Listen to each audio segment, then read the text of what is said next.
Thank you very much, everybody, and welcome. It's going to be a long night by the looks of it. Thanks to Steve and Evan for a riveting presentation. Wow, the sound is really good. It feels amazing. Whoever did the sound, well done. Yeah.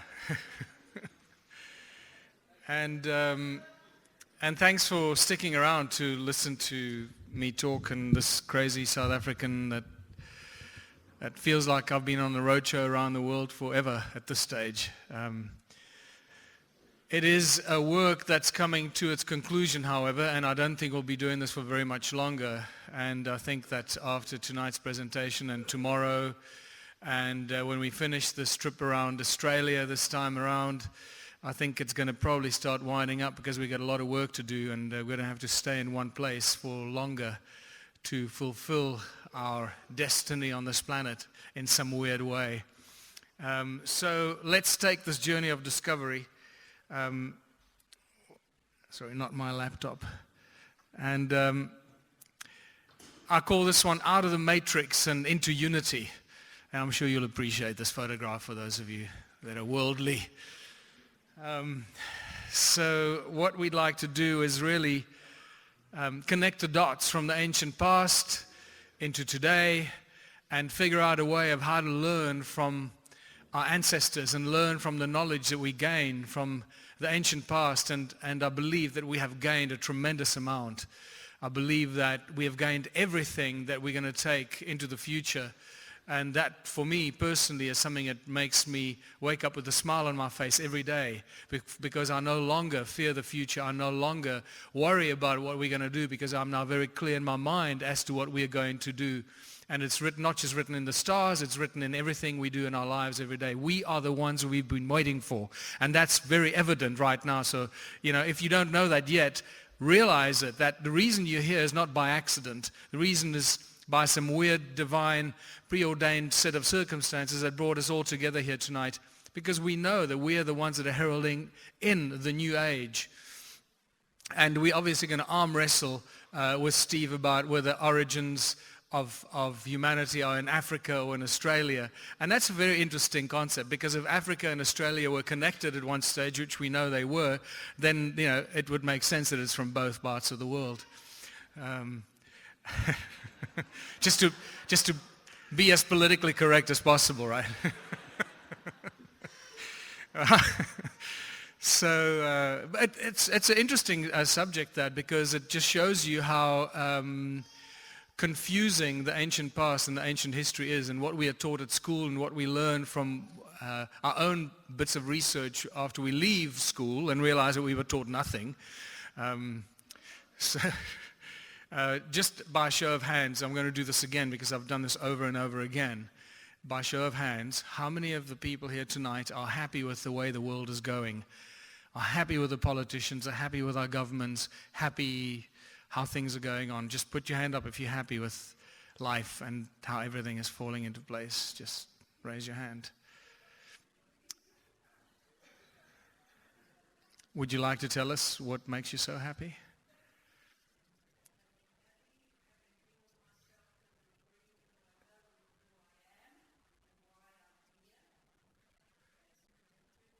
Excellent. So, but that is your own work, right? That is your own work.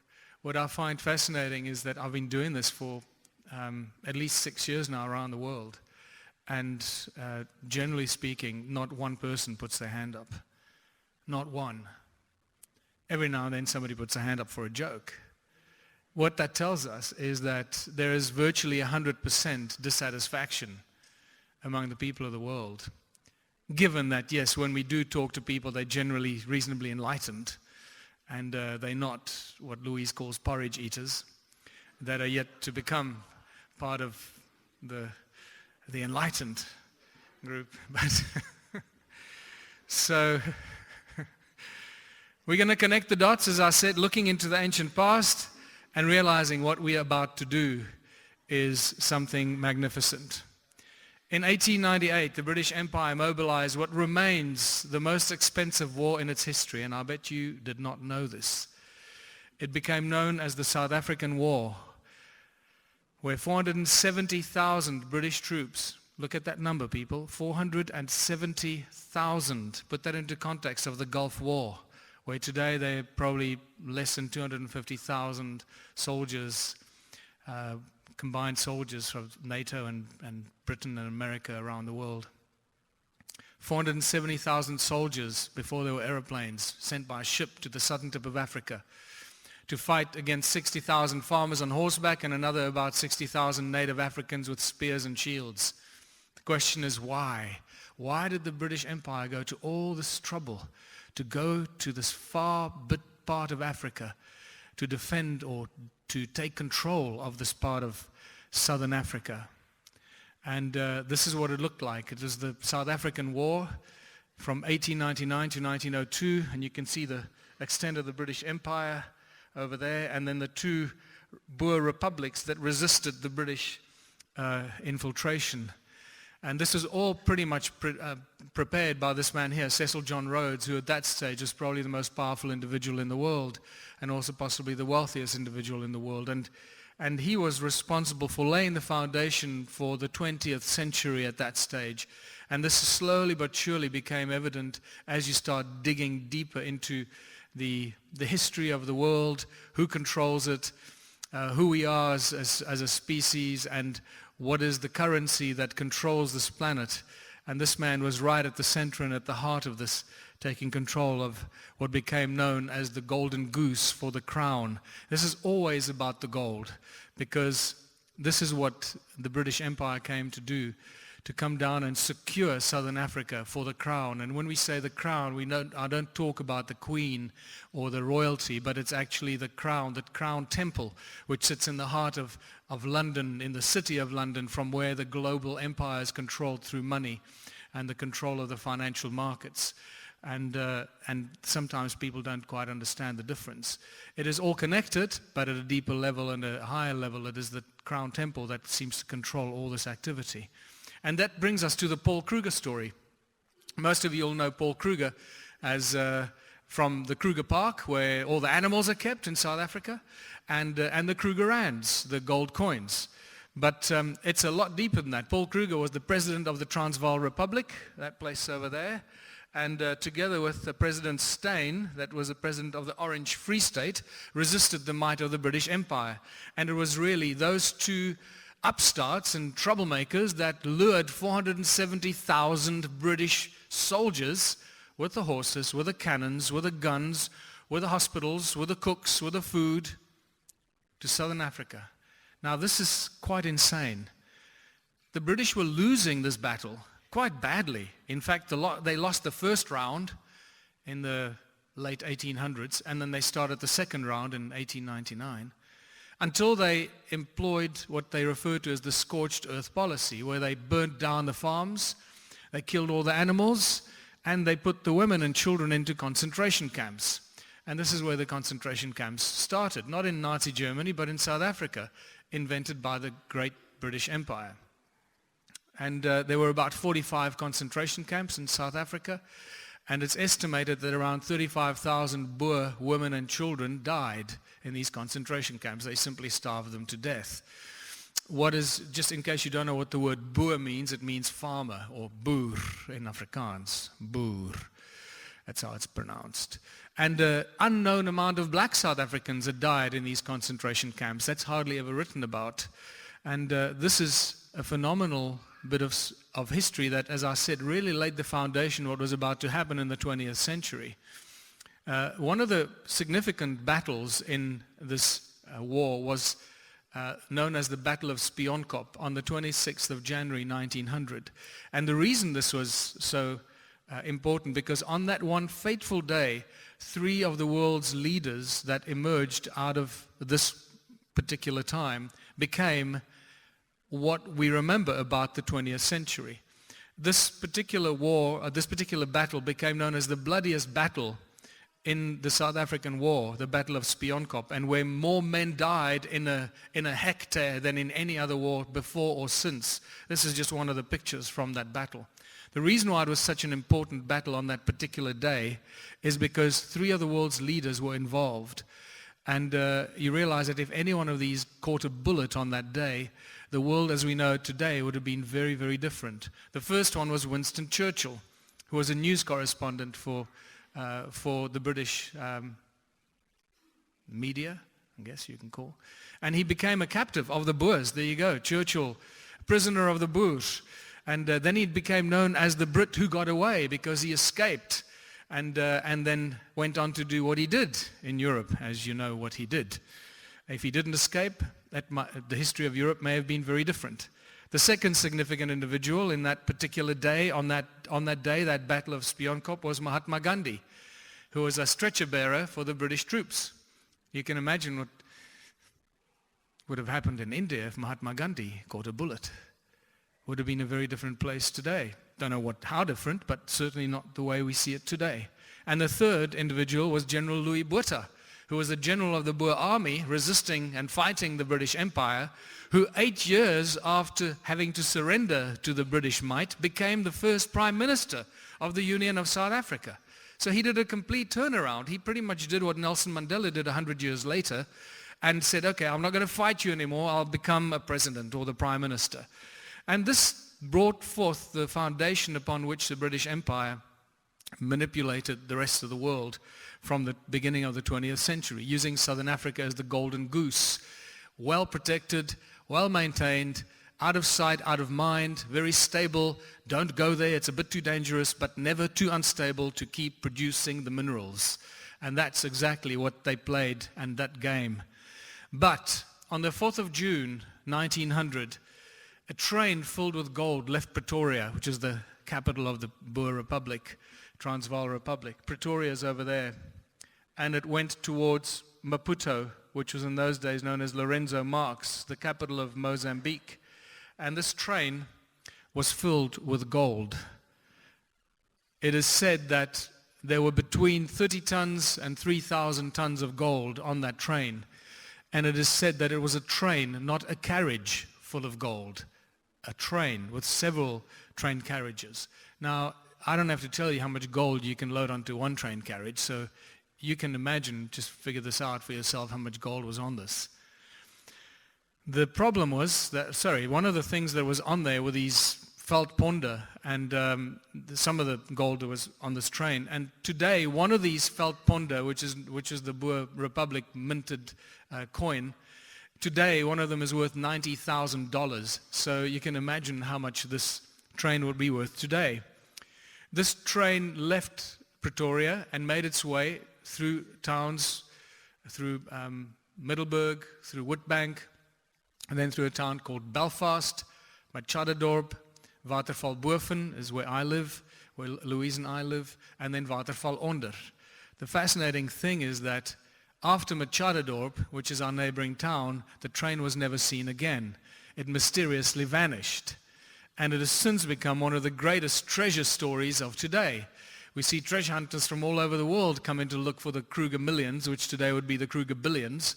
And when I walk around the mountains looking for, looking at stone circles and the ruins and exploring, every now and then you come across a hole in the ground. And you go, why is there a hole on top of the mountain in the middle of nowhere? And you go, oh, treasure hunters. And it's amazing, literally. And I must tell you, some of these holes are really deep. And I nearly fell into one the other day, and I was absolutely amazed to see to what trouble some people go. And you go like, how did they figure out that the gold's going to be over there? Like in the middle of nowhere, and they come in from all over the world and they dig a hole over here. Right? So there must be maps and things going around. And the funny thing is that I know where the gold is. All they have to do is ask me. The funny thing is, I'm going to tell you after the presentation, if you come to me, it only costs you $100, and I'll tell you where the gold is. The gold production in 1900 in South Africa was actually not that big, because the most of the gold came from the reef, from the Johannesburg area, from 1896 when it was discovered there. So 4 years later, the gold production was still relatively small. Most of the gold came from the Eastern Transvaal, which is where I live today, and where the Kruger Park is, and that whole strip of South Africa. That's where the gold rush happened. In fact, the gold rush started in the town called Kaapsehoop, where 5.2 kilogram gold nugget was found in 1864. And this is what made Kaapsehoop a really bustling frontier town, like, full-blown cowboy movie kind of town, as you know here in Australia. At the same time the gold rush happened here in Australia and in California, it happened in South Africa at the same time. So 4 years or several years after this, the interesting thing about Kaapsehoop is that it's not only the place that started the gold rush, but it's also the home of Adam's calendar. And this is the view from the lookout point at Kaapsehoop over the valley where the pyramids are, and where 30 meters of sea sand sediment happens to lie as well. And this is the view from the same ridge from Adam's calendar, overlooking hundreds of ancient gold mines. This is what it has in common. So the question is not what happened to the train of gold that Paul Kruger sent from Pretoria to Maputo. The question we should ask ourselves is, where did Paul Kruger get all the gold from? Because in 1900, there was not enough gold in the world to fill several train carriages. And that's the one question that everyone's been missing and not asking. Everyone is so obsessed with the gold, to find the gold, they forget to ask the billion-dollar question. Where did Paul Kruger get all his gold from? And unfortunately, the answer to that question is not what most people are ready to receive, because it does link us to our ancient past and ancient history, and the fact that gold is the common link and the common denominator in all of human history. And by now you should know that we cannot separate our human history from our obsession with gold.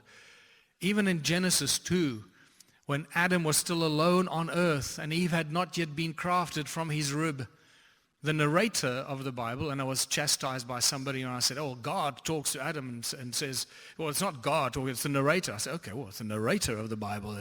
Well, who's the narrator? I don't know. It says, the land of Havilah, the land is, I want to take you to the land of Havilah, where the land is good, the water is gold, and by the way, buddy, there is gold. And this is phenomenal, where humanity had not yet been completely complete, because we only had Adam, the male side, and already there's talk about gold. And that becomes highly significant in the rest of my research, for those of you that have followed it on the internet, how that plays out a much bigger story or part of human history and who we are, where we come from, and why we're really here in this particular form. So if Africa is the cradle of humankind, and Australia is sort of there somewhere, part of Africa, right, in ancient times, so it's one big landmass.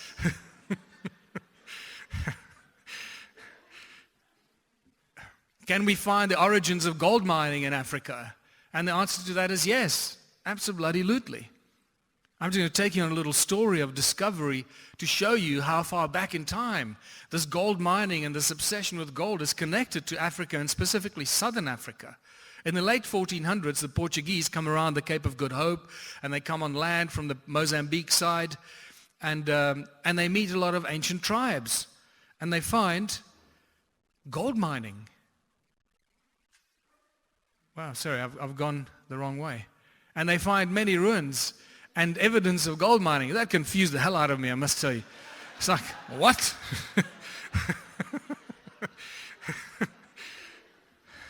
You're not losing your mind. Many ruins and ancient tribes had told them about gold mining, and when they asked these ancient tribes who built all these stone ruins, they were told, we don't know who built these stone ruins. And sometimes they were told that they must have been built by the gods, because man cannot create these kind of structures.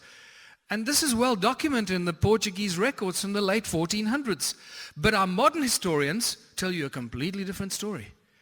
They tell you they know exactly who built it, why they built it, when it was built, and how it was built. And that's what they put in our modern history books. And yet our the records from the Portuguese in the late 1400s tell us that the native people, they told them that they didn't know who built it. And I guess, that Eurocentric behavior just runs out of control. They meet the Terra dos Macomates. They meet the Macomati people, and they told that this is the Terra dos Macomates, the land of the Macomati people. Well, who are the Macomati people? This is Mozambique, by the way. Mozambique, Beira, and there's Zimbabwe, and South Africa is neatly positioned underneath here. And so who are the Macomati people? Macomati people were Dravidian gold miners and merchants from India who can be traced back in South Africa, active mining gold and trading with gold at least 1,000 years. I've seen evidence that they go back before the time of Christ in South Africa, already mining gold and trading with gold from southern Africa all the way to India. In Zanzibar, there's evidence in the Zanzibar Museum that there was gold trade going on from 700 AD already with the port of Sofala, which is, if that's where Zanzibar is over there, they came all the way down here and in at the port of Sofala and came inland to get the gold.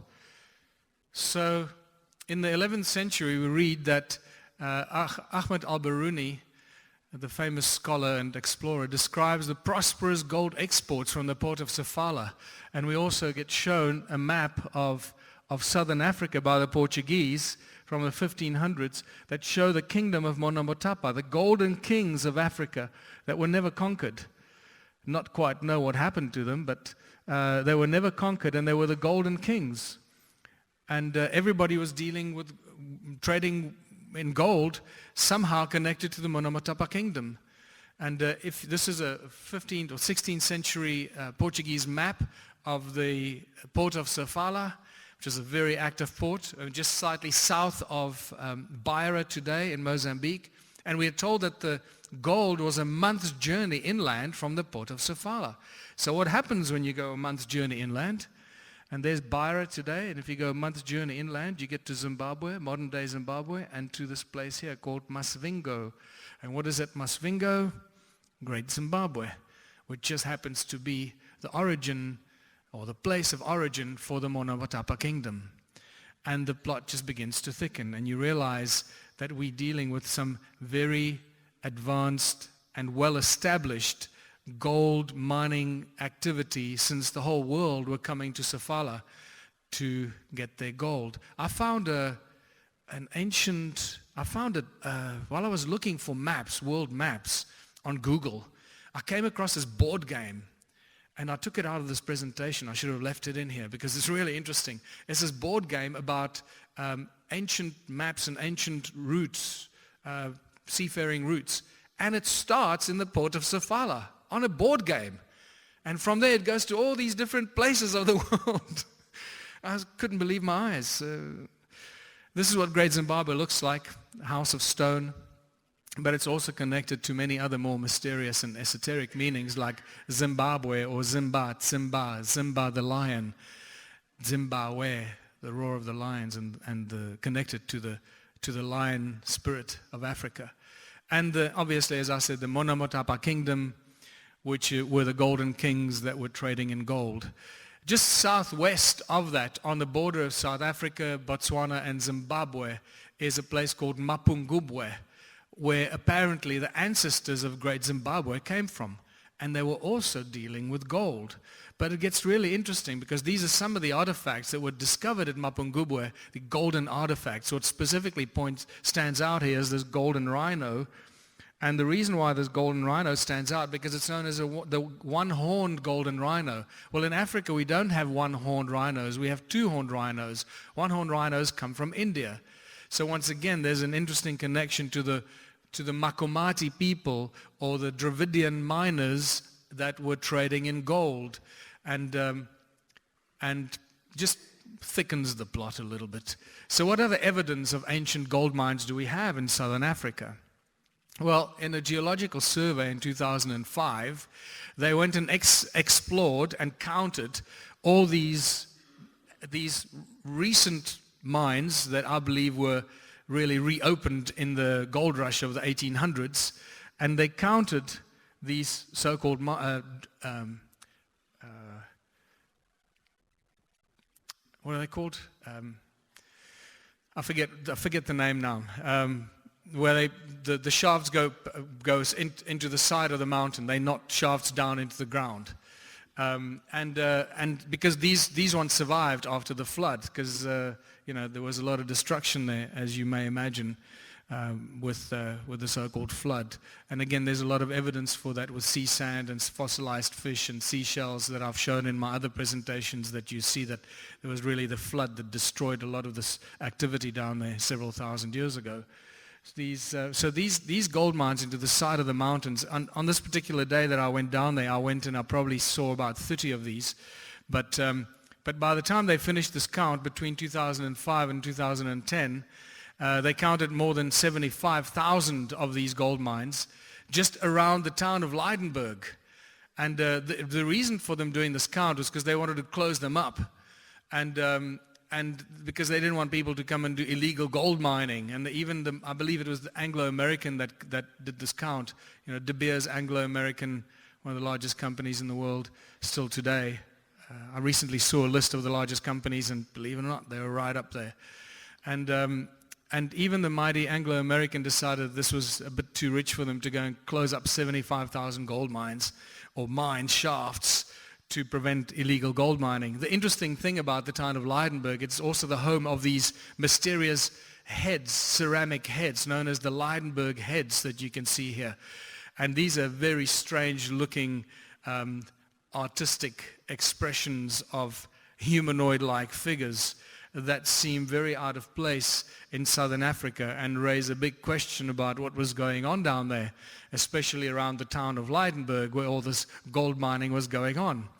And Lydenburg, by the way, is very close to where I live, close to Adams Calendar, and right in the heart of thousands and thousands of stone circles. Then in the 1930s, mysterious ancient tunnels from northern South Africa suddenly mysteriously appeared, where gold miners, when they were digging down and looking for gold, suddenly came across these weird, mysterious tunnels at about 100 feet and found mysterious tools and artifacts in these tunnels. And when they called the mining authorities in those days, which are the Merensky Company, and they would arrive and take the tools and artifacts and said, "Thanks for calling us, we are aware of this," and they would disappear with the tools and artifacts. And inevitably, these mines were then shut down. And what's fascinating, that this is not just from the people that I've heard that report this, but also from some of my friends at universities. My one source of information at the University of Pretoria, for example, told me about this incident, that he walked through kilometers and kilometers of underground tunnels that look something like this in what's known as the Volkberg, which is also northern South Africa, where just dozens of kilometers of underground tunnels. And what's fascinating is that they were mining gold, but they left behind the platinum slag. There was also platinum and gold. They seem to have extracted all the gold, but left the platinum behind. Today, that would not happen, right? So they were very specific about what they were looking for. In the 1990s, De Beers admitted that they found a shaft 22,000 feet deep, cut with absolute precision, indicating some sort of advanced laser technology. Now, when you think about this, you think, okay, well, that's interesting. And you'll see how this information repeats itself. I met a guy, just when I released Slave Species of God, I went to a birthday party, a friend of mine at a pub not far from my house. I was standing at the bar ordering a beer when this tall bugger next to me I start talking to this chap, and so what do you do? I said, I'm the chief geologist for Anglo-American. I went, wow, that's cool. Do you find any ancient mines when you go out to explore where you're going to sink your next shaft? And he says, yeah, we find ancient mines all the time. So I was astounded. And I said, so what do you do with the information? And he said, no, our instructions are to cover it up. Just cover it up and move on. So he says there's a secret file at head office where they have thousands of references of finding ancient mines, but it's a secret file. He told me that just prior to us meeting in the bar, they found an ancient shaft near Bloemfontein in the province of the Orange Free State. And it was about 500 meters deep. And he said there were some remains, some skeletal remains at the bottom of this mine shaft. So they just covered it up. And that's what they do. And the great Anglo-American. And just in January this year, I was told by two chaps that came to visit us from Cape Town, one of them told me that his friend who works in the mining industry today, in December, told him that they found, while they were working underground, the one passage just caved in and opened up. A passage that was sort of slightly lower, below it, to the one side, and they went into it, and there was this ancient passage, mine shaft, that was cut with absolute precision. Again, that was clearly not human and not done by them, which is much older. They were immediately ordered to evacuate that part of the mine. It was closed off. They were debriefed, and that part of the mine was shut and not to be opened again. And this happened right now, several months ago. So this stuff goes on all the time. And in the Nyanga province of Zimbabwe, northeast Zimbabwe, these so-called slave pits that have been reported and written about already for several hundred years have been making interesting stories because they're known as slave pits or grain pits or animal pits, where apparently they would keep the animals or the grain. Don't know why. They would dig holes in the ground when the grain would obviously go rotten in there, and if you put slaves in there, it's not very difficult to climb out of there. So I'm not quite sure, where they get that kind of reasoning from. But a great Zimbabwean geologist by the name of Ann Kritzinger at Zimbabwe University did a lot of research, and she found that there were actually some sort of purification or an extraction tank for extracting gold, or purifying gold. And the reason she reaches conclusions is because she found by exploring these so-called slave pits that they had inlet valves and outlet valves. And in the outlet valves, she found sediments of gold, up to 2 grams per ton of gold sediments in the outlet valves. And that made her reach a conclusion. And she's written several papers on this, which are just really fascinating reading.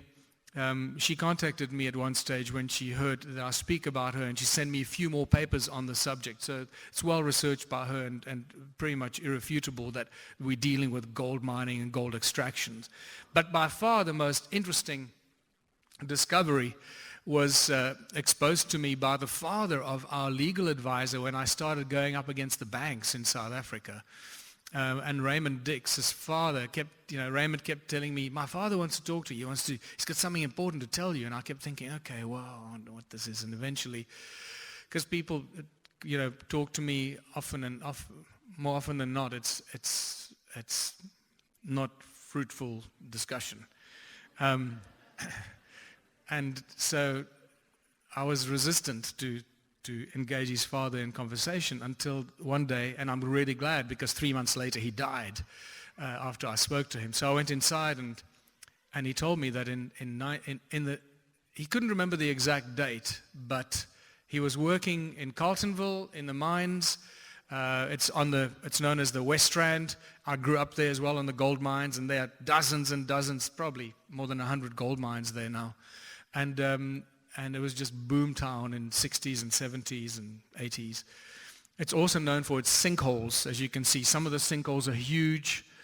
We used to play golf around a sinkhole. Some of them are really big, and some of them are much smaller.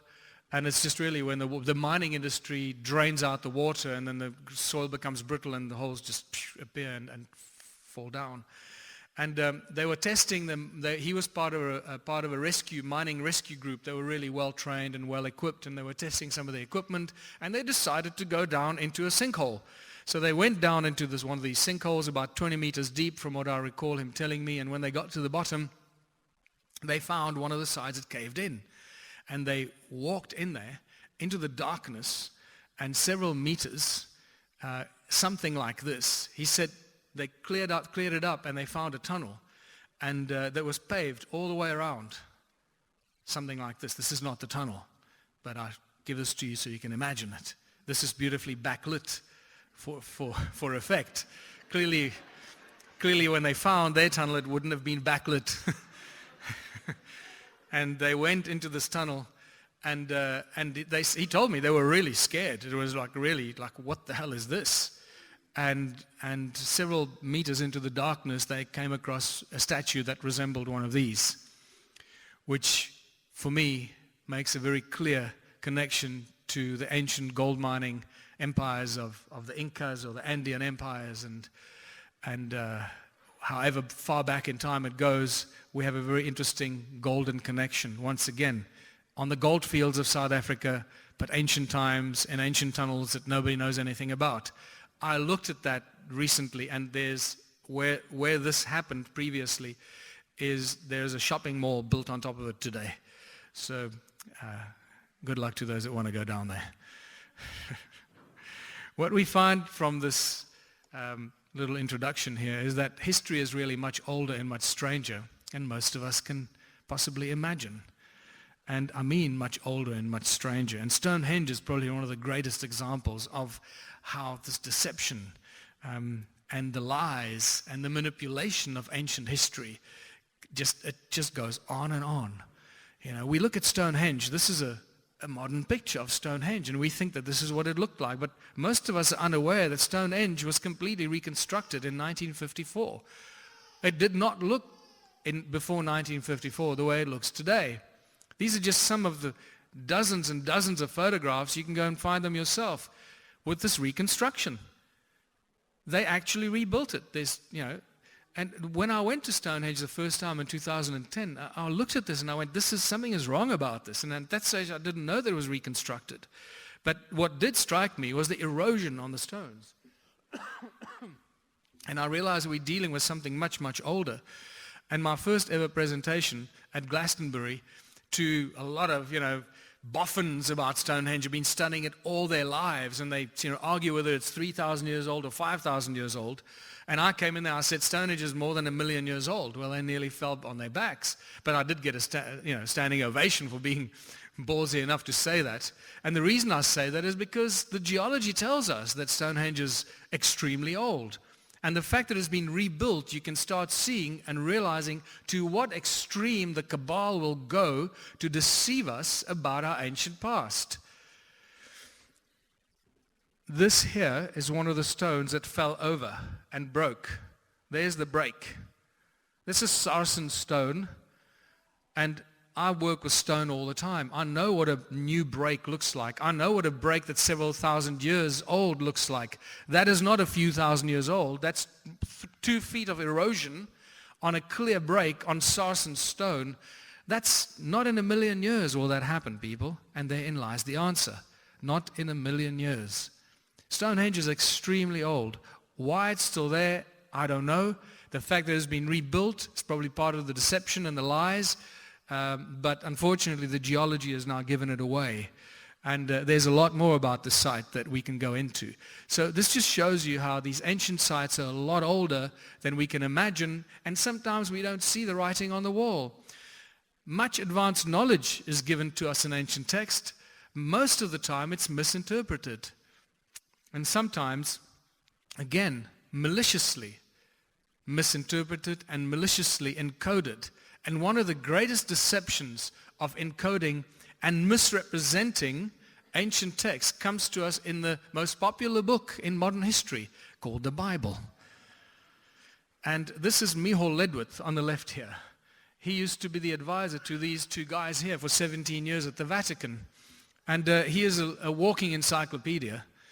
You can start a conversation on any subject about human history and ancient civilizations, and he'll launch into a long explanation and debate with you. He truly is a very wise man. And Michal made an amazing discovery while he was a student at university. He realized that the opening phrase of the Bible is completely misrepresented, because we all believe that it says, in the beginning, God created the heavens and the earth. Well, that is not the case, because he discovered that the Hebrew written statement, the opening phrase of the Bible, is completely inaccurate. This is his own handwriting on a napkin in his favorite diner, just down the road from where he lives. The current statement, opening phrase of the Bible says, Barashit bara Elohim et ha-shemaim wa et ha-earis, which is actually in itself is completely nonsensical. It's grammatically incorrect. It doesn't make any sense and that's what is translated in English as, in the beginning, God created the heavens and the earth. Well, that's actually very incorrect, because all ancient Hebrew texts that are sacred must begin with the first letter of the alphabet, which is the alpha, the aleph, the alpha and the omega, the aleph, the first letter of the Hebrew alphabet. So when you add aleph, it changes it completely, and now suddenly it says Abba as opposed to Ba. Abba, which means father. And it says, the Father of the beginnings created the Elohim, the heavens and the earth. Silence. You realize how profound that is. It's one of the biggest lies that has been imposed on humanity, because for 2,000 years now, we've been told a lie about the opening phrase of the Bible. And we've been taught about this monotheic God that created everything. And we had not told anything about the Elohim. While yet the opening phrase of the Bible tells us everything about the Elohim, which is plural, as you know. So the Father of the beginnings created the heavens, created the Elohim, the heavens and the earth. And suddenly, Christianity falls in line with all ancient civilizations and all ancient cultures, and we have a true source of everything that all comes down to resonance. And it becomes the common link of religion and all creation, because it is the sound of the Creator that is responsible for all things. Even the light comes after the sound of the Creator. So when the people that work in the light and the conscious medium and conscious world and the light workers, remember that it is the sound and the light that are combined, that actually work together to create and manifest. It's not just the light. In Christianity, we have the Word. In Hinduism, we have the Om. Egyptians believe the universe was sung into creation. And the Aboriginal, or the original people of Australia, tell us that the world was brought into creation with 3 sacred songs. And the Hindu creation story is phenomenal. It's virtually the same as the opening phrase of the Bible, just a little bit more dramatic. Everything was so peaceful and silent that Vishnu slept undisturbed by dreams or motion. From the depths, a humming sound began to tremble.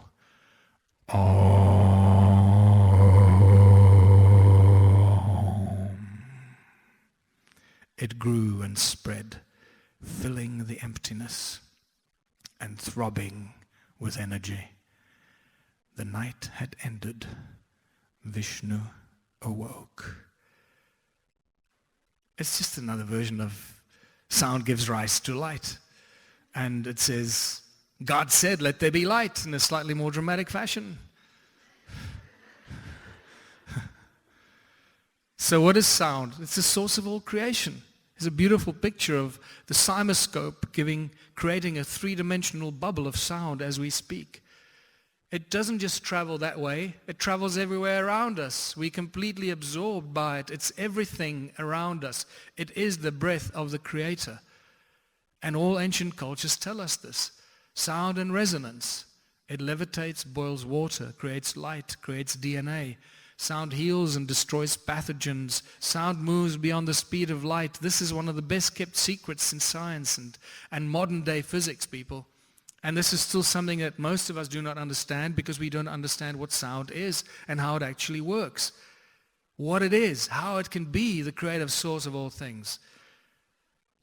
Sound makes things invisible. It energizes water and the air we breathe. Without the sound in our lives, in our reality, the water we breathe would not sustain us.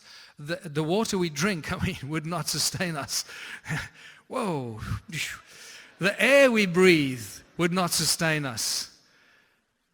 And this is amazing. The more you look into this thing called sound, the more you realize how all important it is in all of our reality on this planet right here. and what a role it plays. And sound, as you by now can see, is the precursor to electromagnetism, not the other way around. And we live in the electromagnetic universe that came out of the sound of the Creator.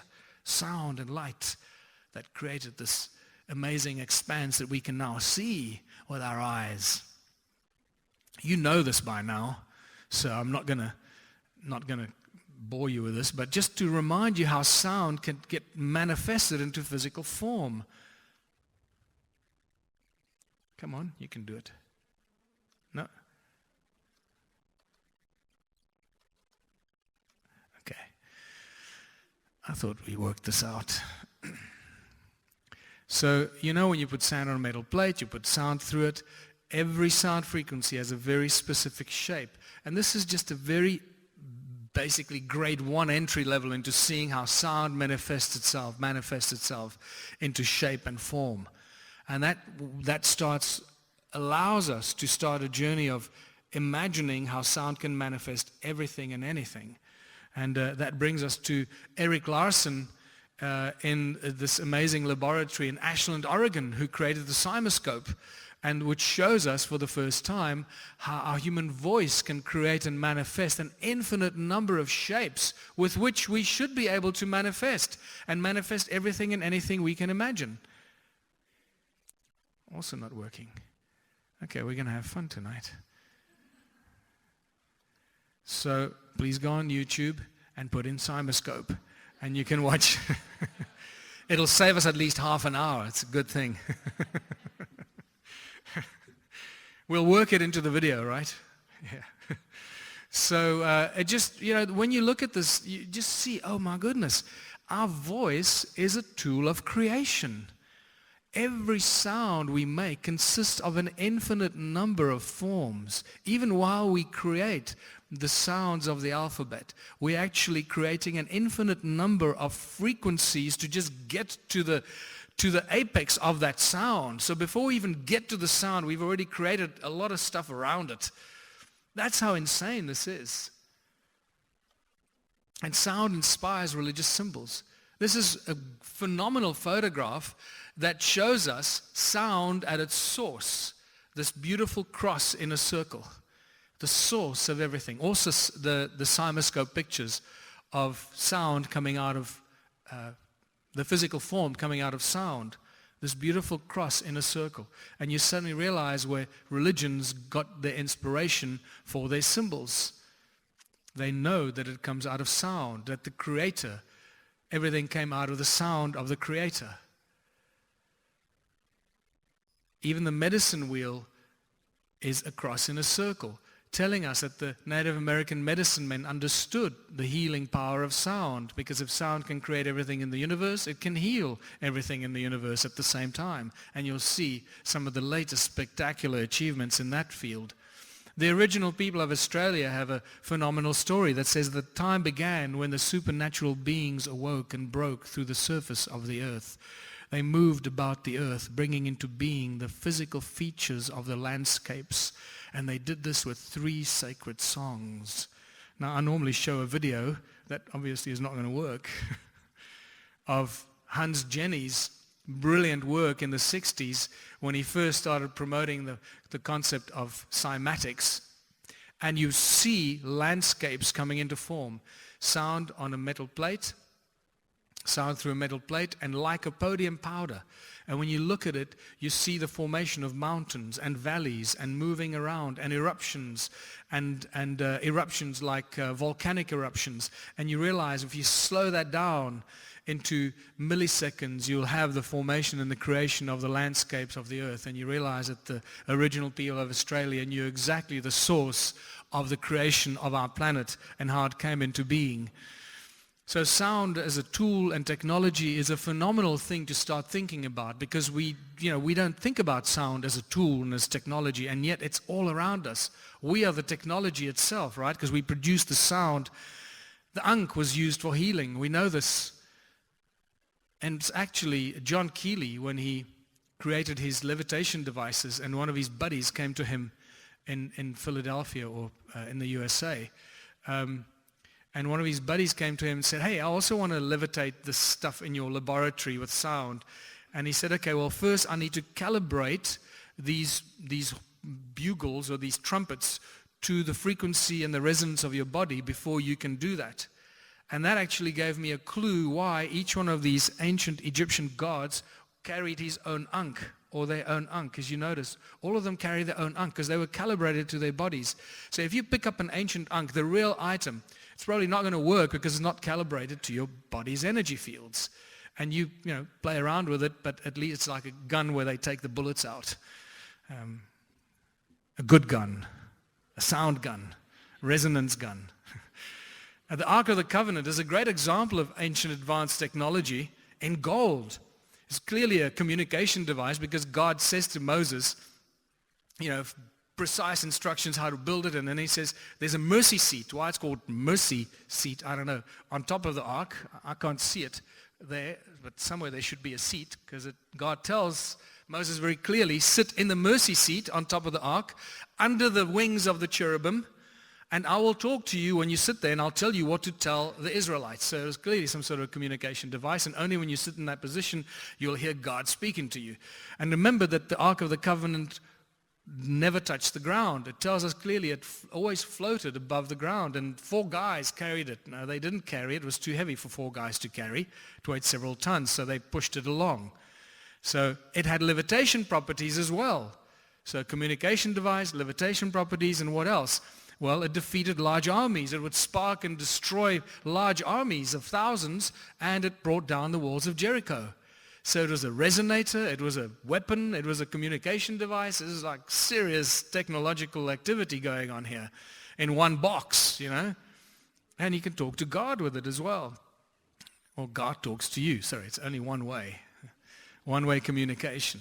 So it tells us in the Bible that, take the ark, walk around the walls of Jericho 6 days, 6 times, and all these numbers, and you start seeing the importance of these numbers encoded with information. And then on the last time, when you go around with a shout and the blast from the trumpet, the walls came tumbling down, and you see, okay, a shout, sound, once again, sound, and the blast from a trumpet, sound. And it's like they're talking to us about some sort of an electromagnetic pulse or something, like destabilize the cement or the walls, so the stones are loose, low hum, you go around the walls, very, very loud, low hum. When these guys come past your house with a hi-fi stereo very loud, and the bass woofers are going, and it rings or rattles your windows and everything, same thing. You walk around the walls, rattles the walls, and with a blast from a trumpet, the walls came tumbling down. John Keeley, as I mentioned, levitated stuff in 1888 already. He drilled precise holes in rock with sound. He crushed giant stone blocks into very fine powder within minutes. We can't do that today. We really struggle to do that. The mining industry struggles with that, to try and pulverize the ore so that they can extract the minerals. I remember in the platinum mine that I grew up, I used to go work during the university holidays. I used to go work at the labs on the mine. And you used to walk into these giant warehouses where they would crush the ore, and they bring the ore out of the mines, and these huge steel drums that they fill with the ore, and they have steel balls in there, and they turn, and these things roll around, and these steel balls fall and crush the rock inside. That's how they do it. It's like really primitive, but it's just so loud in there. You think you're going to go crazy when you walk into this huge hall, this warehouse. It is just insane energy of noise. You literally feel you're going to go insane. And they're crushing the ore in there just to get the platinum and the gold out of it. It's just insanity, And sound creates light. Many people have done this amazing experiment, just reversing it using a speaker. And it brings life to the little LED light bulb. My friend in Johannesburg tells me that he does this trick with his Christmas lights. And sound levitates. Again, David Deek did this in the laboratory. And it just shows you how sound levitates in a little cube chamber. But this is actually a trick. This is not how the ancient used to levitate their stuff. In this video clip, you see sound levitating very light objects made of polystyrene, because it's the pressure wave between the standing waves of sound that actually levitate this. So this is not how they did it in ancient times. In ancient times, they used very differently. They used Caesar or laser technology or vortex fields, because what we know today is that gravity is distorted around vortex fields. And clearly these guys worked with sound, and they understood how it worked, and they understood how to manipulate this gravity-free zone around these vortex fields. And this will become clear very soon. Peter Davey in New Zealand, who died recently, boiled water with resonance, and he did this since 1940. This is a photograph of his device. What's fascinating about this is that it just shows us a smaller sphere inside a bigger sphere. Now, according to some research, it suggests that he originally made his water boiling device out of two bicycle bells, a smaller bell inside a larger bell. And by simply ringing it with his finger, he made the water boil. And then later turned it into an electronic and electrical device. But originally, he made it with bicycle bells. Now, that is just insane. Now, imagine you just, have this device in your kitchen. Hey, honey, we're out of hot water. Don't worry. Drink, drink, drink, drink, drink, drink. And that's it. Within seconds, you got boiling water in your geyser. Now, you laugh, but this is really what we should be doing, right? But unfortunately, Peter Davey has gone to his grave, and he should have shared this information with all of us. We could all just go kring, kring, and have hot water, boiling water, instantly. And this is what I find fascinating. I was just recently with two top-level scientists who are fascinated with the research that I've done and the stones and the technology that we find in South Africa now. And a lot of research is going on right now, which I'll share with you shortly as well. And I sat with these guys, all nuclear physicists, guys that worked in the Black Ops projects and in the industrial military complex until a few years ago. And I said to them, well, why has nobody shared the frequency of boiling water? Why has nobody done what Peter Davey has done? And they looked at me and they said, well, we must look at that. And I said, well, all we got to do is identify the frequency of boiling water. So boil some water, find someone who can measure the frequency of boiling water, and you've got it. And they said, yeah, that's a good idea. The guys with the labs that have the technology, I don't understand why no one's done it yet. It seems very simple, but then remember, if you're going to boil water with a sound frequency, just don't point it at yourself, because you're made up of 75% water. Not a good idea. That's exactly what I was told, what Louise and I were told at Contact in the Desert by a crazy scientist from Seattle who used to work on Boeing in the 80s. And he said in the 80s already they discovered how to boil water with frequencies. And he said, clearly they were working for Boeing. It was not for commercial purposes to fly people around the world.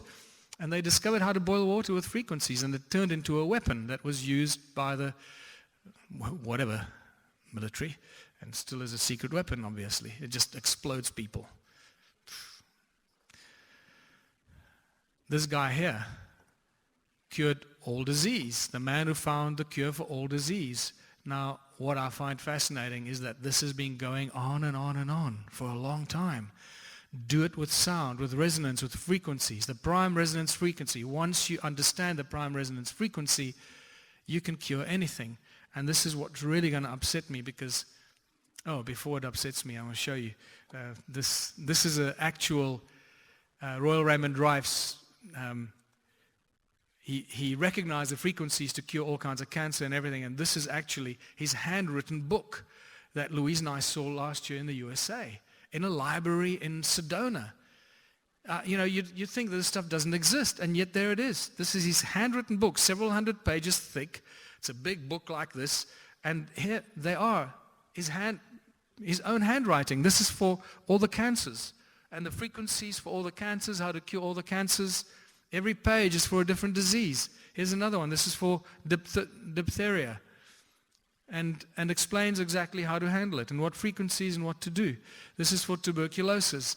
This is Royal Rife's handwritten journal. And it's actually there for everyone to see if you know where to find it. So based on this, I'm really upset that I can't show you this video clip, because this is the latest video from, and this is what blows my mind. I can't move because this microphone is wrapped up here, but I'm going to try and get it out.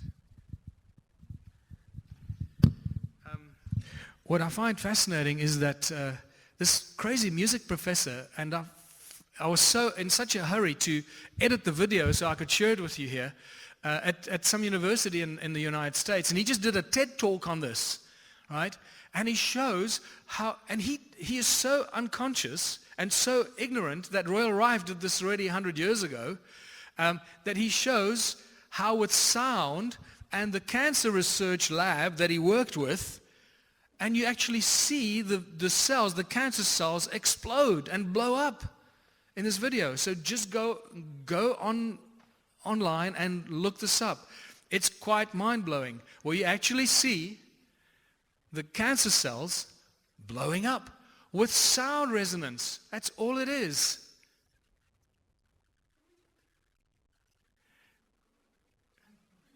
Yeah,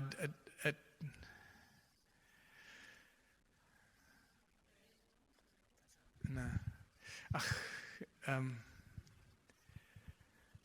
You know what we can do? We can escape. Can we escape this?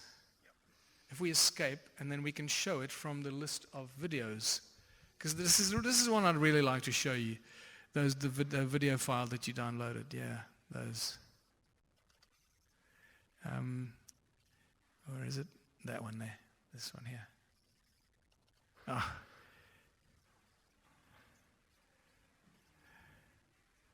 Okay, good.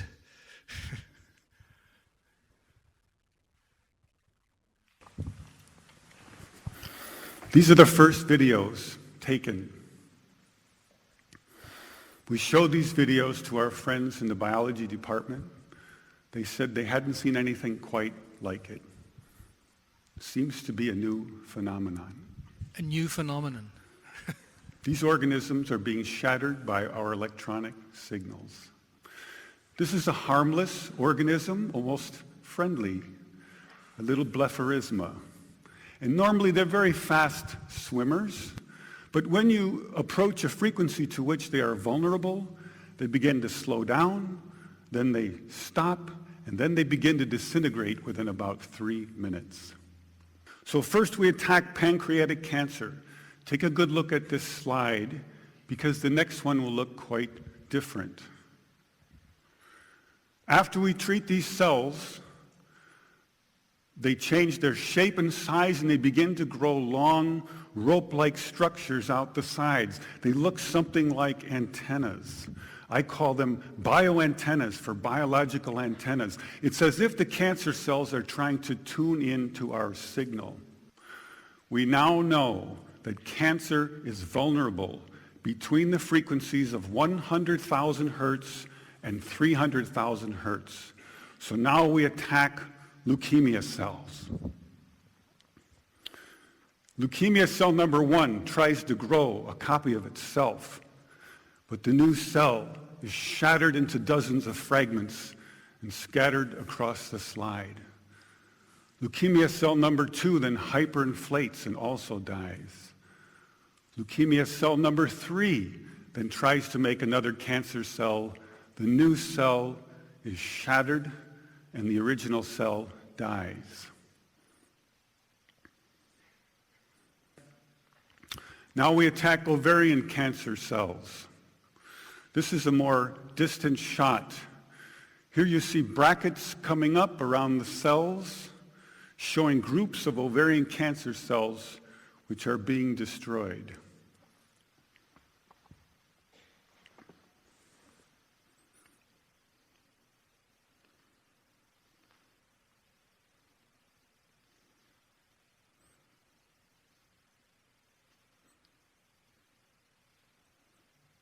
You can see by the end of the video that a great many ovarian cancer cells were destroyed.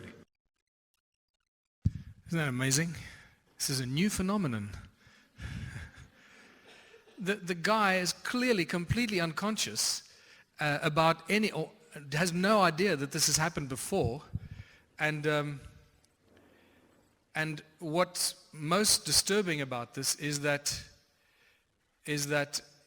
he's doing this in a cancer research laboratory, and at the end of this, he believes that,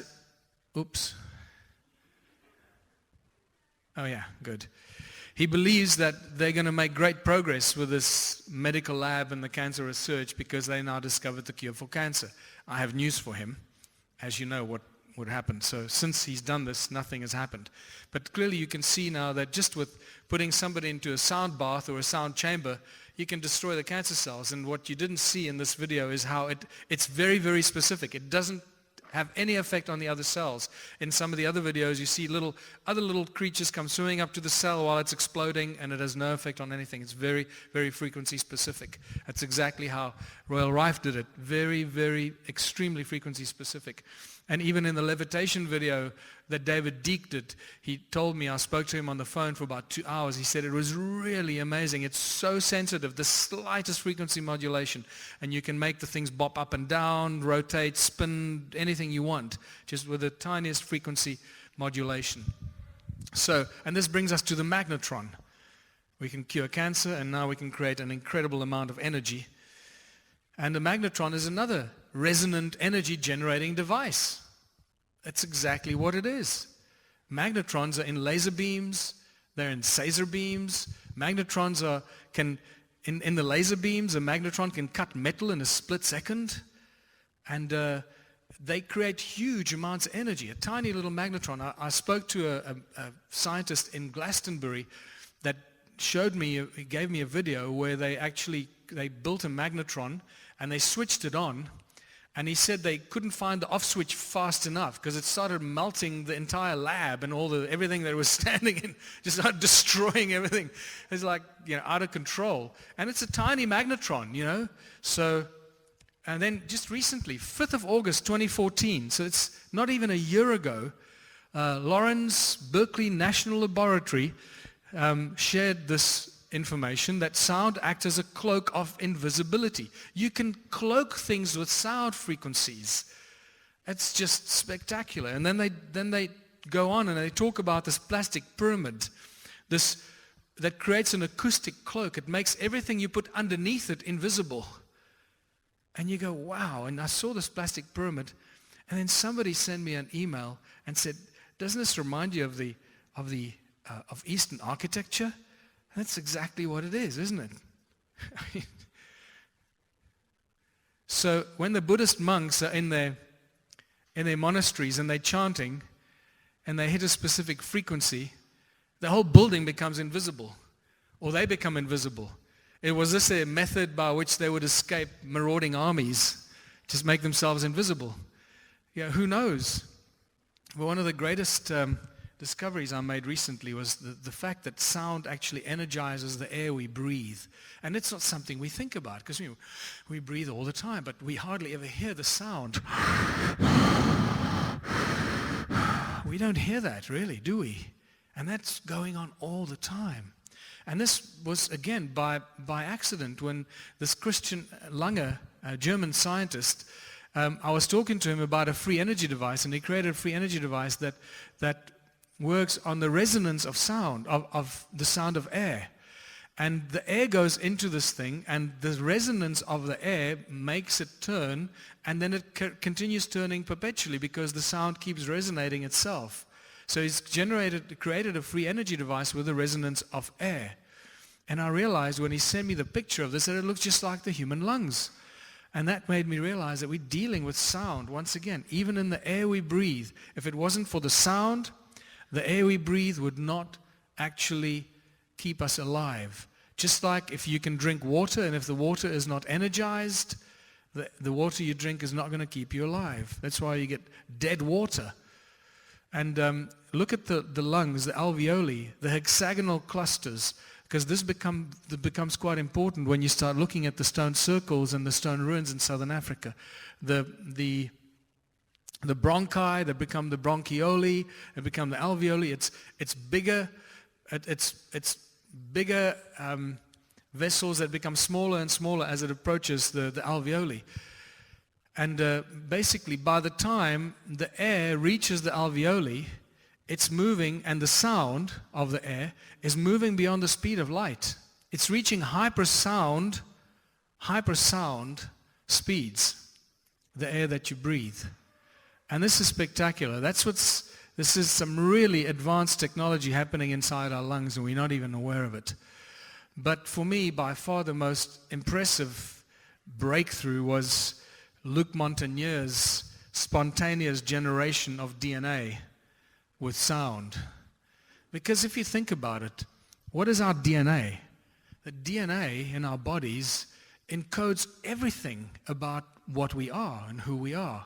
So if you can spontaneously manifest DNA with sound, that means you're manifesting encoded information in a physical object that you haven't even created yet. So if we can manifest DNA with sound, we can pretty much do anything with sound. And I think that is something that we need to just really think about and embrace. And that brings us back to the fact that sound is the breath of the Creator and therefore is also the ultimate source of free energy. Nikola Tesla knew this. He knew the earth rang like a bell. He used the earth as a resonator. And this is how he created his infinite source of radiant energy that didn't kill you. It was very different from the energy and the electricity we use today. So we still have to evolve into that was taken away from us. What does this all have to do with ancient civilizations? They understood sound. Clearly they understood it, and they used it as a source of energy with their special tools. And this brings us to the three holy cows of our education system. And the three holy cows are the blockage to enable us to reach higher consciousness, and it keeps pushing us back into a box, especially for those that are afraid to escape it or afraid to ask the questions. And those three holy cows are that humans evolved out of apes, that nothing can travel faster than the speed of light, and that energy cannot be created or destroyed. It can only be converted from one form to another. Now, for as long as we believe this, then we'll be stuck. All these three have been proven to be absolutely false, and yet this is what they keep shoving down our throats. The theory of evolution started as a theory of evolution and remains that. And clearly this is not part of who we are and where we come from.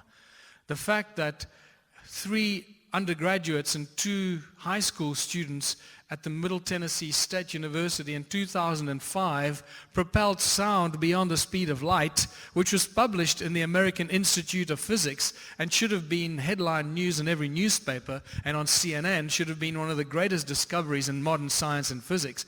And we never heard a bloody thing about this, that sound travels beyond the speed of light. And the fact that we cannot create or destroy energy. And then the next moment we get told about the Big Bang. Everything came out of the Big Bang. So which one is it? Either you can or you can't. And then they use an excuse like, oh, but the energy was already there. It was just crammed into this infinitesimal little point called a singularity, and it all came out of a singularity. Well, who created it and put it into that singularity? How did that get in there? So, this thing that we cannot create energy, and this is why the reason they teach us this, understand this, because that gives us the idea that we can have free energy devices, right? And remember that energy, electricity, and petrochemical industry is the most guarded industry in the world. The moment we have free energy, and we can levitate and move around and communicate, and that's it, the game's over. So, do we have physical evidence of tools and artifacts, of advanced tools that use sound? Absolutely. And this is what I've been busy with and working and finding all over Southern Africa and actually all over the world. Mysterious tools that we thought were just pieces of rock that were carved into interesting objects, stones that ring like bells that don't make any sense, and then specifically the cone-shaped tools. And these play a very important and a key role in some of these discoveries, I guess. The cone-shaped tools that I started finding around the stone circles in Southern Africa that was suddenly inextricably connected to Ed Leeds Cullinan, his Coral Castle in southern Florida, that he built single-handedly, which is clearly an impossible feat for a single-handed person to do and to create, until I found out that he apparently did this with ice cream cones in his hands. And this is why I started calling it the ice cream cone phenomenon. Little did I know how critical this little gimmick was, because then you start finding cones all over the world. This is in an old iron mine in England. Cone-shaped tools in Egypt, completely ignored. Funerary cones in Egypt that are inscribed with a statement, true of voice. Voice, sound, once again. The Native American medicine men used cone-shaped tools in ceremony in their kivas. They used to hit them together to create sounds in their ceremonies. And then the conical tower in Great Zimbabwe is a giant cone facing the sky. They broke it down when they first discovered it, the European thugs, when they were raiding it, because they thought it was filled with gold. Obviously, it must have been filled with gold. And so it's incomplete now. But this is a giant cone facing the sky. Wonder what they were doing with that. It's an ancient harp. And then in Australia last year, I was shown these cones. And there are many of those all over Australia. Cone-shaped golden hats for special ceremonies that were used by priests in ancient times when they went through special ceremony. And the fact that wizards' hats were cones. And the fact that wizards' wands, when you look at them, are actually cone-shaped. Or it has a crystal that's got a focal point at the end of the wand. Mayan deities holding cone-shaped tools in their hands. And this is not just one, but this other Mayan deity as well, holding cone-shaped tools. And this image of the creation of Adam or Adamu from Sumeria, this guy in his hands also holds what seems to be a cone-shaped tool. And you see these cone-shaped tools everywhere. And then this spectacular find that I made in the Rosicrucian Museum in San Jose, cone-shaped tools that were retrieved from the temples of Sumer that are encoded, as you can see, inscribed with cuneiform text that was deciphered to talk about how these cone-shaped tools were used in the construction of the temples of Inanna and commemorating the building of the temples of Sumer. Now we got a very interesting connection. Cone-shaped tools with Edlitz-Kalnin, Mayan deities, and the building of the temples in Sumer, and we realize that we're dealing with something very important that connects these dots. And then we realize that in our eyes, in the retina, we have rods and cones. And these cones are something that should give us superpowers, but they don't, because we've been disconnected from these superpowers. These cones in our eyes should allow us to do this. And we don't. Okay. Now we should have a break here, but we're not going to have a break. I'm going to carry on. And we see that in ancient human times, these cone-shaped tools were actually used to take control of humanity and to sever us from consciousness and sever us from communicating telepathically. Because if I can communicate telepathically with you, I can't lie to you. And this is how you create a species with amnesia, where we lie to each other. Cone-shaped tools and the all-seeing eye of Horus that is connected to that, as we know, a third eye. And clearly they were manipulating humanity at some stage in our existence to turn us into these lobotomized beings that know nothing. We forget who we are, where we come from, and why we're here. And this manipulation with sound and cone-shaped tools carries on. Look at this. Sound, TV, radio, cell phones, Wi-Fi, all the stuff that controls us, mind control, the all-seeing eye of Horus encoded in the logos of modern TV channels and media. But what I forgot to show you was this here. This wristwatch that this guy's got over there, weird looking wristwatch. It's got 12 cone-shaped tools facing the middle. And here on this logo, you got half of that. 6 of these cone-shaped tools facing the middle. So once again, somehow encoded in the ancient symbols. But some texts are misunderstood, others are simply ignored. And this is when we meet the Anunnaki, or the Anunna gods. And for those that think that the Anunnaki are not mentioned in the Sumerian texts, just go look at the Oxford University website, and it's virtually every line that you read mentions the Anunna gods. Enlil, Enki, and Anu. It's all over the place. And they talk about the work in the Abzu and Enki And Abzu has been given many meanings, but primarily where the gold came from is where the Abzu was located. Some of the translations from Zechariah Sitchin's work, in the Abzu Enki plans was conceiving, where to build his house, where for heroes dwellings to prepare, where the bowels of the earth to enter. And then the technology and Enki's house, the earth splitter there Enki established, therewith in the earth a gash to make, by way of tunnels earth's innards to reach, the golden veins to uncover. All about the gold, all about ancient times, and then they needed some help to get to the gold. Let us create a Lulu, a primitive worker, the hardship work to take over. Let the being the toil of the Anunnaki carry on his back. Another one, a primitive worker shall be created. Our command he will understand. Our tools he will handle. To the Anunnaki in the Abzu relief shall come. And several channelings and other areas of information that I've received was that this first being that was created as a slave in the mines in Africa, that went on for about 5,000 years, maybe a bit longer, and it was predominantly a male or an androgynous being. After that, the female partner was created so they could procreate on their own. So to find the Abzu, we need evidence of ancient ruins and massive scale gold mining. I've already showed you the evidence of the gold mines, thousands if not millions of gold mines scattered throughout southern Africa, and the ancient stone ruins is all around us when you go to South Africa. The stone circles, as they've become affectionately known, and they are everywhere you go, pretty much, except the southwestern Cape, but predominantly the central southern Africa and Zimbabwe, and where Louise and I live in the eastern Transvaal, as it was known. And some of them are very simple, some of them are very complex, and you start recognizing the cymatic pattern effect as resonating devices. The more you look at it, the more obvious it becomes, and you realize that we're dealing with very advanced and complex structures here, not dwellings for cows or sheep or people.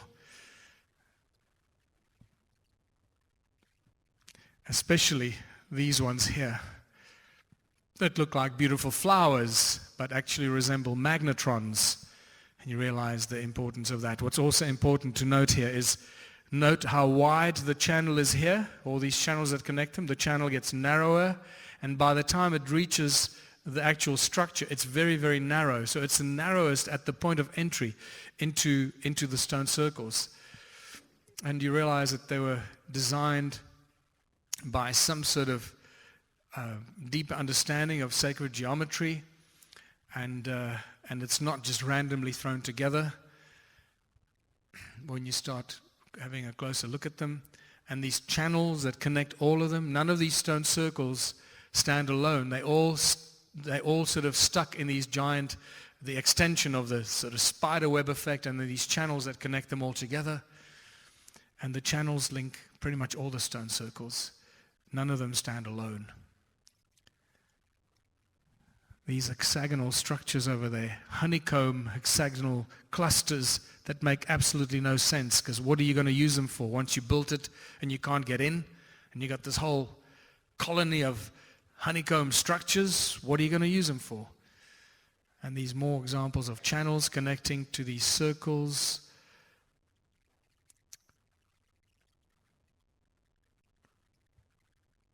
Critical bit of information. As far back as 1939, no doors and entrances. The original structures have no doors and entrances, all connected by these channels. And sometimes they concentric channels, concentric circles with no doors and entrances connected by the channels. Adam's calendar is the flagship ruin among them, probably the most important discovery in the last decade. It's actually more than a decade now. It's 2003 that Johann Heine discovered it. And Credo Mutwa was initiated there in 1937 as a young shaman. It is clearly known by the ancient wisdom keepers of Africa. It is known as Inzalo Yelanga, or birthplace of the sun, where humanity was created by the gods.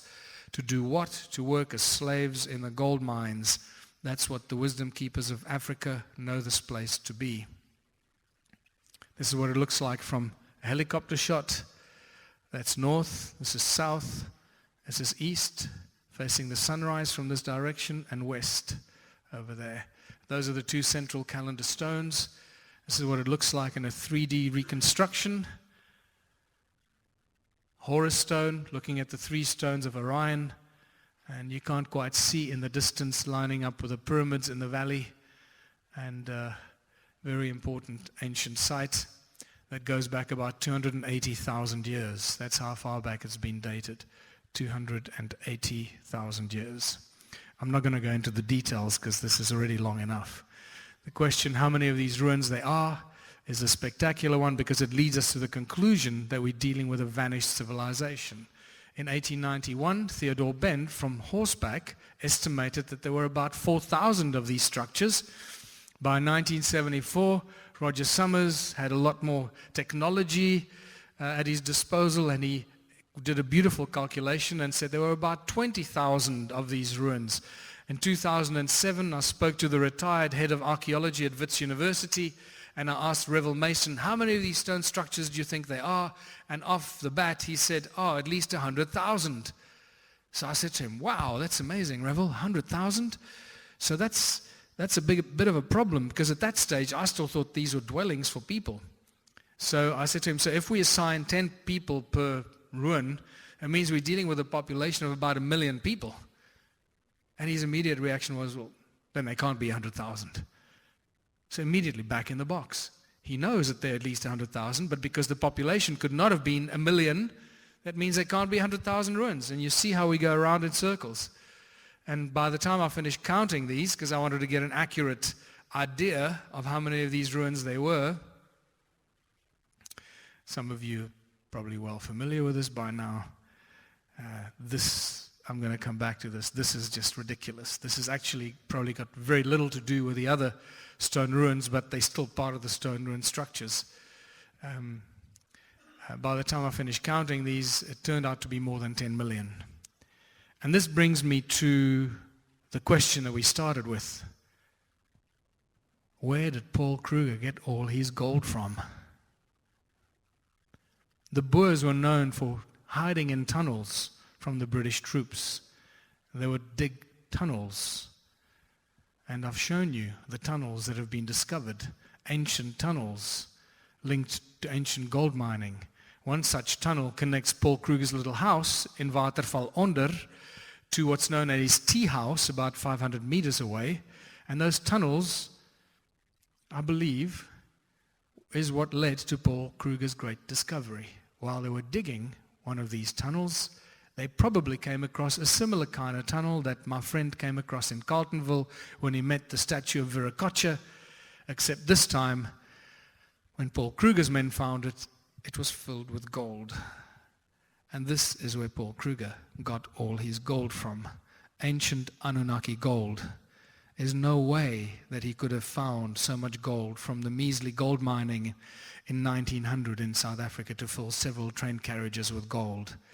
And when the British Empire discovered this, that Paul Kruger discovered the Anunnaki gold, they threw everything they could at this problem. And this is why they sent 470,000 men to South Africa to contain this problem, because that made Paul Kruger the most dangerous individual in the world at that particular moment, having access to the Anunnaki gold in the ancient tunnels of South Africa. And that, to me, people, makes the only logical conclusion why the British Empire would go to such length. Nothing else just makes any sense. You know, if a few measly gold mines, come on, do me a favor, you know. We'll probably find more gold in China. Let's worry about that. But that's not what happened. The history is very clear about what happened. So you know by now what these ruins were for. They were not dwellings for people or cows. And even the more recent, very recent book published by my old university still makes these ridiculous claims. We're dealing with advanced technology. We're dealing with metamorphosized quartzite that has got sound qualities, it conducts sound, stones that ring like bells that all point in one direction. Please go online and look at this video clip here. You'll hear these beautiful sounds, stones that ring like bells, and it is this that gives us a very clear indication. Cone-shaped tools that were used for levitating. We know that sound can levitate. We know that sound can do all these amazing things now, and suddenly we realize that we're dealing with quartz technology. Silica has memory. Quartz conducts light and sound. We use it in the most advanced technology we can today. We know that we can store digital data in crystals. Trillions of terabytes can be stored in crystals today. Yet they're not doing that in computers. Because why? Because it's not good for business. You need to upgrade, right? Once you can do this, you don't ever need an upgrade again. So we realize that ancient stone structures are giant memory banks and Stone Age Silicon Valleys. And all these ancient structures are giant machines. They're resonators, energy devices activated by sound and light. And this is why they're all aligned with the movement of the sun. Solstices, equinoxes, and even the stars. We might think that the stars are faint, but the light and the frequencies associated with these stars are very powerful. So all these ancient sites are machines that are activated when the sun comes over there on the summer solstice. It comes through the tunnel and hits this particular standing stone here, which is a giant crystalline substance. And it's like hitting enter on a computer. Ding, and the machine comes to life. And when the sun moves to the other part of the year and it comes through that tunnel, it comes down the channel and it hits this particular standing stone and it activates it to do something else. So these are machines that are timeless, that are just activated by the moving planet Earth and the sun moving around the Earth. The Earth moving around the sun and the sun moving with the solstices and the equinoxes. And the fact that they're alive gives us photographs like this. We know that they're still alive, and we know this because the stone circles in South Africa are alive. They're just cymatic patterns, and that's what all these stone circles are. Cymatic patterns from the earth, creating huge amounts of energy, creating a giant energy grid that was used in spectacular fashion, turned the whole of Southern Africa into a giant energy device. Magnetron-like devices that created insane amount of energy. I was told that one such giant, say 20-meter magnetron made out of quartz would create more energy than all the power plants on Earth today. And you can imagine if a tiny magnetron could melt a whole lab in a few seconds, how much energy one of these would create. So we measured all this sound frequencies and these devices and found unimaginable electromagnetic fields running both horizontally and vertically, sound frequencies into the high gigahertz, and also more recently from a German scientist that wrote to me and told me from his determination the stone circles generate more than 30,000 decibels of sound. Just imagine what I'm telling you here. Just put this into context. At 110 decibels, we start going deaf. These things are generating in excess of 30,000 decibels at very, very high frequencies. This makes them very, very powerful energy-generating devices. And Adam's calendar is by far the most spectacular one of them all. The fact is that as you enter this calendar, there's nothing happening here. As you enter this imaginary circle, the sound frequencies go through the roof, beyond 375 gigahertz. The electromagnetic fields run horizontally, cutting out GPS because it cuts out the satellite signal. And then between the two central stones, it changes direction and it actually starts to move out of the earth into the sky, the electromagnetic fields. So they run horizontally here and then vertically out of the ground. And the only conclusion we can reach is that we've got one of these going on here. And the question is, well, what were they doing with this? Zechariah Sitchin reckons that they were taking the gold off the ground. For many of you that have done your research that know there's not much gold on this planet, Fort Knox is empty and nobody seems to know where the gold is. Germany is looking for their gold. Everyone's looking for the gold, but there's seemingly no gold anywhere. So maybe the gold is still going off the ground, and this is what they were doing in ancient times. They used Adam's calendar to beam up the gold. And other sites, I was looking at one of the sites in Egypt. just escapes me now. And it's just, it's spectacular. It's this pyramid right in front of the Abu Ghraib. Abu Ghraib. For those of you that have been to Abu Ghraib or seen aerial photographs of it, it looks just like a scene out of a movie or scene out of Star Trek. It's exactly like one of these in front of this pyramid. And what were the channels for? Again, I'm going to have to ask you to go online because this somehow is not working tonight. Spectacular way that these channels could have been used to magnetically levitate everything and anything that could have been moved between the circles if they were used for such conditions. But what else were the stone circles used for? And this is a more recent discovery here, is because when I was talking to Christian Lange and he showed me his device that created energy, perpetual energy out of the sound of moving air, I realized that we're dealing with sound activation and sound and these stone circles and the entire structure, and the fact that we got larger channels that go into smaller channels, and as it enters the stone circles they become very, very tiny. I believe that we're dealing with something. In here lies the answer to what we're looking at here, and the activation of moving energy through these into these stone circles that then activate huge amounts of energy. They're your hexagonal cells, moving energy in there. We're possibly looking at cloning chambers, but it's this particular area, other side of Rustenburg on the way to Botswana. It just doesn't make any sense. It is so dense. It is so complex. The only thing that it resembles is the histology of lungs, something like this. Again, take a look at that. And then take a look at this. And I'm beginning to suspect that they were using parts of these stone ancient sites to generate an atmosphere or activate the oxygen in an atmosphere for us to breathe. And that brings us to the sacred Taurus stones.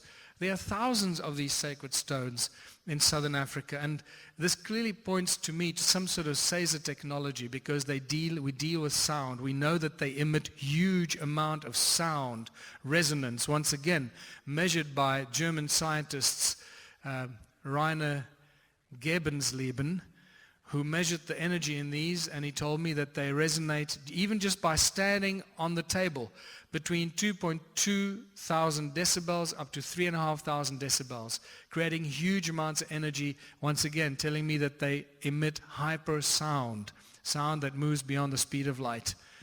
And I'm suspecting that this is possibly what was used to generate the sound that could have been focused through our cone-shaped tools to create the Caesar beams that distorted gravity around them, that could then be used to levitate everything and anything you can imagine. Once you know the frequency, you can do all that. Edleed Skalnin did it in Coral Castle with these ice cream cones. The Mayans did it, and we now know how the ancients did it in Africa, using toroid vortex field generators.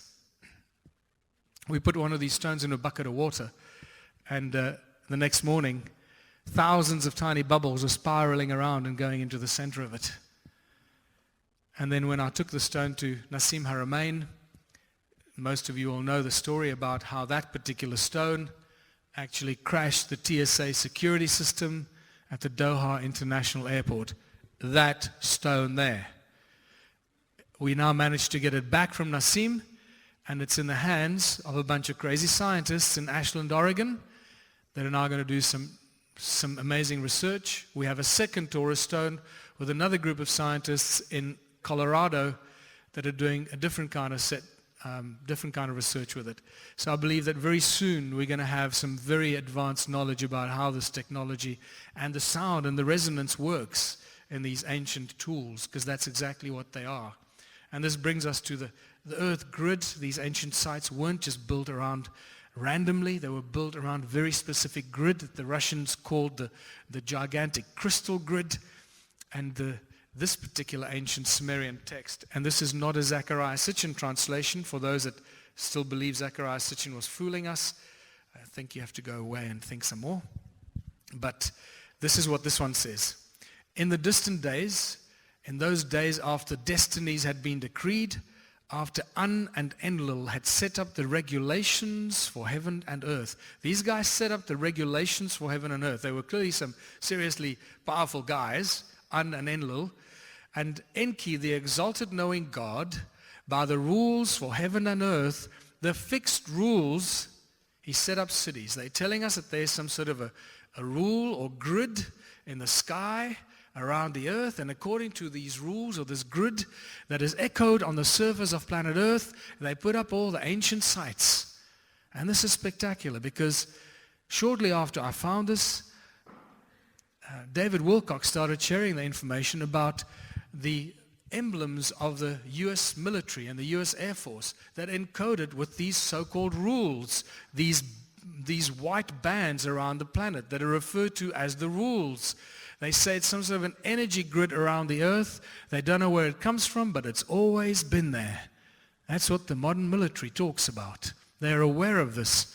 And then I got a phone call from my friend Paul Gravenstein, who's this farmer who discovered this amazing technology and developed it. You know, we can talk a lot more about this tomorrow at the workshop. But this guy has discovered how to measure stuff, how to energize your fields with energy so your crops grow better. He can measure all these weird energies, and he called me out of this blue and he said that he's measured this matrix, this energy grid around the planet. It's made up of binary code, it's ones and zeros. And it's there. I spoke to him just a week before we left South Africa. I asked him, have you got any more information? And he just shared a whole bunch of stuff with me. But not enough time for it now. But my God, this guy is doing stuff that blows your mind. And I asked him about this grid. Is it still there? And he says it's unbelievable. It is so strong that you can break it, but it comes back virtually instantly. And he's done this. He's affected this grid around the earth. He says that he creates a break and then just like regrows. It's like it's alive. So it's still there. This energy grid is still there. And that really takes us to the advanced technology in Egypt and other parts of the world where clearly these ancient temples were not what we think they were.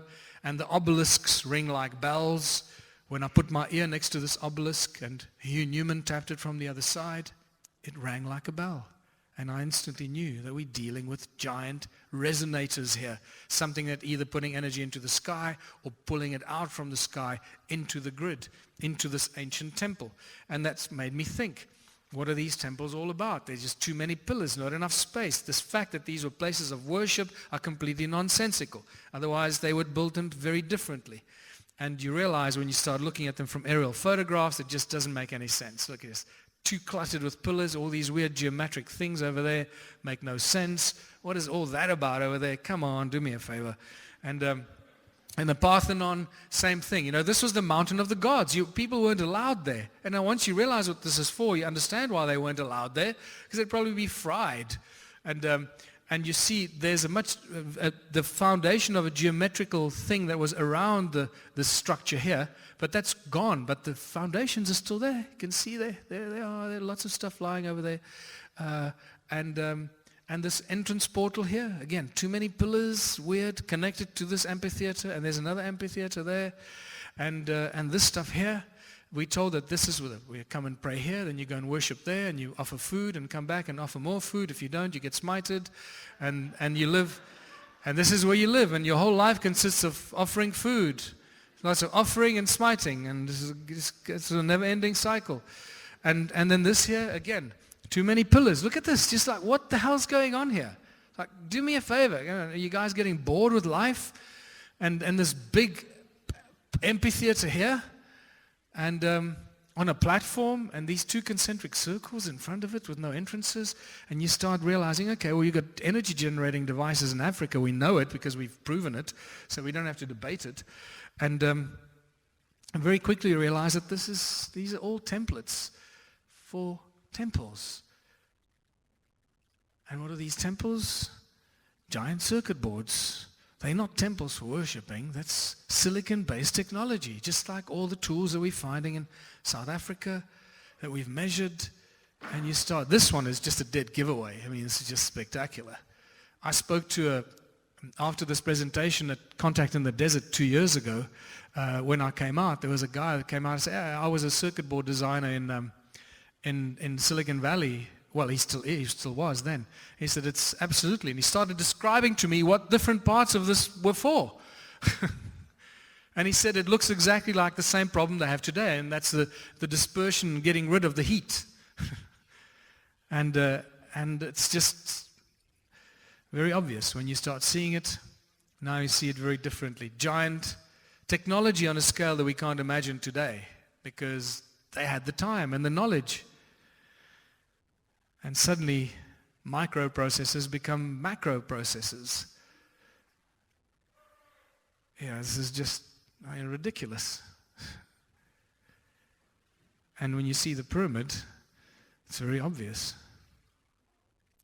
Remember these so-called mastabas, and they call them ancient graves, but they were empty. There was nothing in them, right? More recently, they started putting people in there because there were big holes in the ground, so great places to put dead people in. But initially, they were resonating chambers. They were not there for dead bodies.